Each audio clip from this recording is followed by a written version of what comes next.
जो चाकू होते हैं हमारे, तो इनकी सारी शाइन ख़त्म हो गई है और इसकी धार भी ख़राब हो गई है और इसमें जंग भी लग जाता है। तो हमें इसको साफ़ करने के लिए क्या करना है, तो सबसे पहले तो हमें इसकी धार लगानी है और हमें एक कप को उल्टा लगाना है और उस पर इसे धार लगानी है। और हमने इसको थोड़ा चाकू को गीला भी किया है, क्योंकि जब इनकी धार ख़राब हो जाती है तो हमें तो एक बहुत बड़ी टेंशन हो जाती है और हमारी सब्जियां भी चॉप नहीं हो पाती हैं और हमें बाहर इन्हें धार लगवाने के लिए जाना पड़ता है। तो उस पर कोलगेट पेस्ट लगाकर इसकी शाइन भी वापस आ जाएगी। और धार तो हम इसमें लगा चुके हैं और इस तरह से कोलगेट लगा करके ब्रश से साफ़ करके इसकी शाइन भी आ जाएगी। जो इसमें जंग वगैरह है वो भी उखड़ जाएगा। बस इसे हम अपने कपड़े से पोंछ लेते हैं या फिर इसको धो भी सकते हैं। तो बस देखेंगे कि आप फ्रेंड्स, आपका जो चाकू है ना बहुत तेज़ धार में तैयार हो गया है और बिल्कुल नया जैसा हो गया है। तो ये ट्रिक भी आपको ज़रूर से पसंद आई होगी। फाइल होती हैं ये काली पड़ जाती हैं, तो इसको साफ़ करने के लिए हमें सोनार के पास जाना पड़ता है। तो वो क्या करते हैं कि काफ़ी सारी चांदी उतार लेते हैं और हमसे अच्छे खासे पैसे भी ले लेते हैं। तो हम ऐसा क्या करें कि जो हमारी जो पायल हैं घर पर ही शाइन करने लगें और बिल्कुल नई जैसी हो जाएं। तो हमें लेना है कोलगेट पेस्ट और सबसे पहले तो हमें पायल को पानी में गीला करना है और तो ये हम पेस्ट को लगा लेते हैं। तो पेस्ट हमें इस तरह से लगा लेना है और जो ख़राब टूथब्रश होते हैं ना, तो उससे हमें रगड़ कर साफ़ करना है। तो हमारी जो पायल है ना वो पहले की तरह ही शाइन करने लगेगी। और तो बस अब हम पायल को वॉश कर लेते हैं। इसे हमें पानी से वॉश करना है। आप देखेंगे कि आपकी जो पायल है ना वो बहुत चमकदार हो जाएगी। तो आप देख सकते हैं कि हमारी पायल में शाइन लौट आई है और ये बिल्कुल नई जैसी हो गई है ना। तो इस रबर पर क्या होता है, फंगस लग जाती है। तो हम ऐसा क्या करें जो इस पर फंगस ना लगे।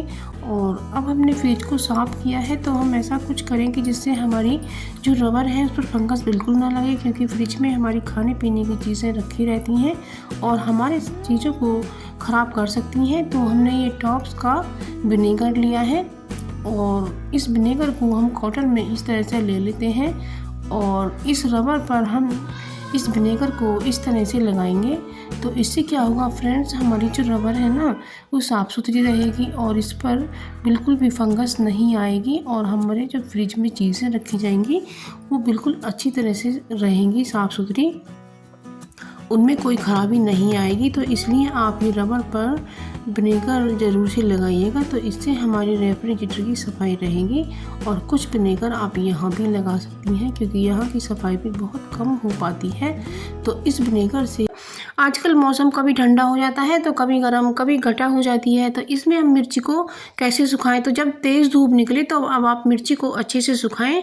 तो अब हम इसके डंठलों को जो तोड़ के रखते जाएंगे, तो इन डंठलों को हमें बिल्कुल भी फेंकना नहीं है। तो इन डंठलों को हमने एक कटोरे में पानी ले लिया है और हम उसमें डालते जाएंगे। तो अभी हमने इन्हें पानी में डाल दिया है। अब इन्हें 4-5 घंटे के लिए भी रख सकते हैं और ओवरनाइट भी रख सकते हैं।